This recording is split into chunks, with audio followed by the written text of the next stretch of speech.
nakubwiye ngo usigara tukirigaruka ura tugeze kwetera nakubwiye ngo usigara ura tugeza kuri Yorodani none ngeze igihe cyo kugukurwa. Bwana sifiwe. Bwana sifiwe. Amen. Bwana sifiwe. Amen. Ngeze igihe cyo kugukurwa. Sabe icyo ushaka kubera ko yari yamuhamije. Bwana sifiwe. Hari impamvu zari gutuma usigara. Yari kuvuga ati se niyihe mpamvu ituma kurikira uyu muntu niga aribuze kumarira ko ari umuntu ntaje araza kumarira ariko hari icyo rero wonye muriwe. Bwana sifiwe. Bwana sifiwe. Amen. Waramubwira ngo sabe icyo ushaka. Ikiza kishimisha kuri Elisa ndamukunda cyane.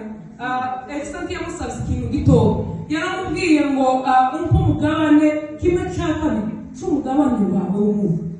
Bwana sifiwe. Aramubwira ngo Elisa kuko usabye ikintu gikomeye cyane tashobora ubwanjye ariko ukusabye ukumbwira. Haleluya. Bwana sifiwe sana. Nuzoza gusaba Imana warayikurikiye waramashi tukazisaba. Bwana sifiwe sana. Uzuyibwira Yesu ashobora byose.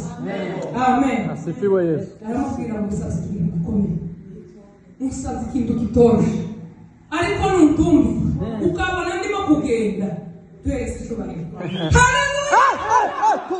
Ndimo kugukugwa ukabona ndagusize ukantumbira. Bwana sifiwe. Amen. Uwo mwanya ngo wamanuka igicucu umuriro wamanuka ese wakirira aramubwira ngo nuntumbire. Murabizi ko ikintu kitazakishana n'amaso n'umuyaga.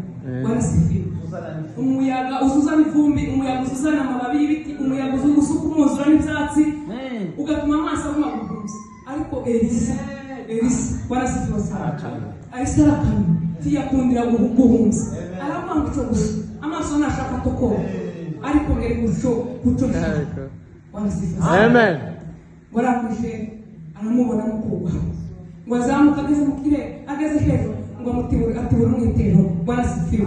Twese tuhe. Haleluya. Amusigira umwitero. Bwana sifiwe. Elisa barawufata ngo ucamo kabiri aramunuka kuko yarahawe cyo yarakiri. Bwana sifiwe. Amen. Aramanuka bagere kuri Yorodani. Bwana sifiwe. Amen. Barawufata bamwitero wa Eliya yamusigiye ngo ubita ku mazi ngo abana b'abahanuzi ijambo ry'Imana ryarambwiye ngo abana b'abahanuzi bari hakurya ya Yorodani ngo babitegeye ngo bareba n'ibisoni zibukore Elisa babitegeye ngo abana b'abahanuzi benshi bagera kuri 50 ngo bahagaze ku musozi ngo bareba ukuntu bareba nimba Elisa ari buze kubona ukuntu yambuka nimba amazi yanga gucikamo bareba ukuntu. Bwana sifiwe.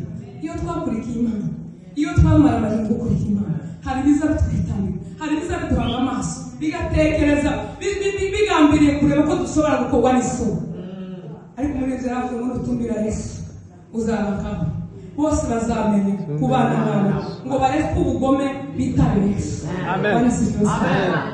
Amen.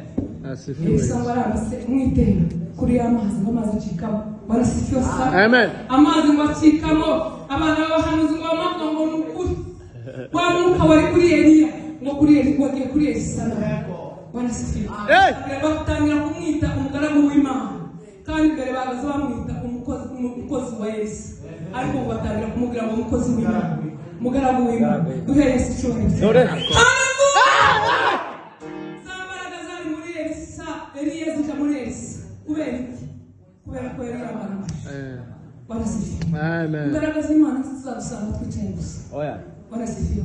Imbaraga z'Imana zizaziza giturumbuka. Bwana sifiwe. Yesu yaravuze ngo nimushaka imbaraga z'Imana kumera kuko Imana ishaka muri twebwe n'ukubishora n'imbaraga zayo. Mwana sipara yaravuze ngo mutange imibiri yawe ibi bitambo bizima byera bishimwa n'Imana uko muri ko kwikorera kwanyu kuze kubiye aramuka timwishushanya n'abandi mudahwanije. Bwana sifiwe. Allo. Bwana sifiwe. Amen. Sekiliza. Bwana sifiwe. Amen. Titukira abacu mutwige. Bwana sifiwe. Titukira abacu ngo tuzatureba ibiboneka byose ngo tubije. Ndabizi neza ukurikira Imana urinjira byo gusinzira Elisa yakanyana. Majaribu na shida ibibazo n'ingorane n'inzitane biza bidukurikira ariko kubera ko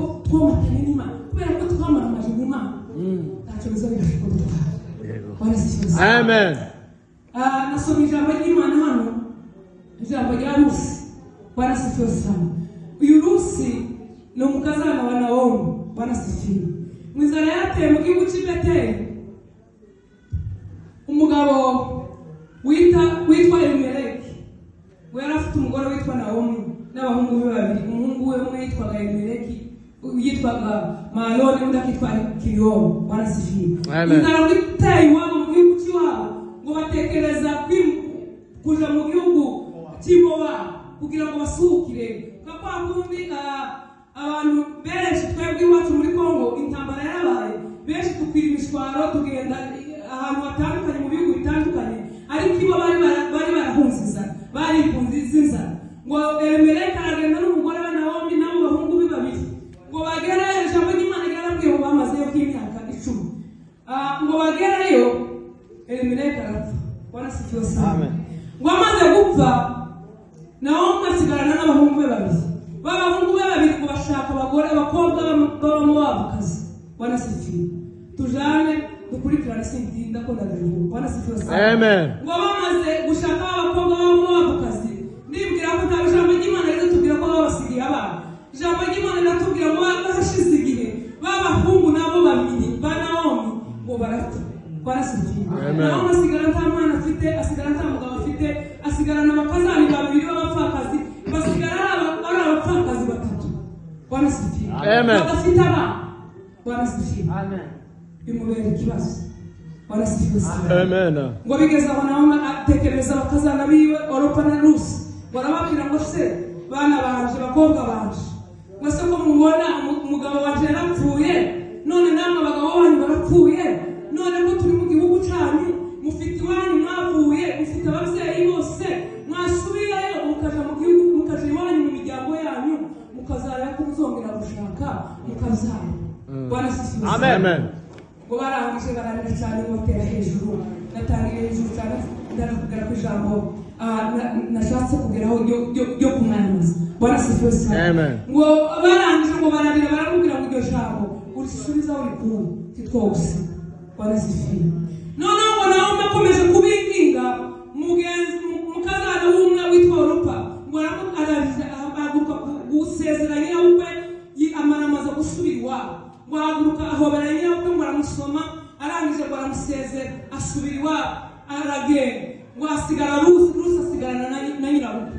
Ngo arangije aramubwira ngo se kubonye mukeba wawe yagiye, mukamugabo wawe ko yagiye agasubirayo, ariko ko azagira andi mahirwe akongera agashaka akabyara abana akabasha Rusi kuko ari yababwiye ngo se ko mubona mpecuye kandi nta mugabo ufite, kandi nubwo nagira umugabo ngatwita kabyara, ese umwana ntubyara mwazamutegereza akabashaka. Bwana asifiwe. Amen. Bwana asifiwe. Amen.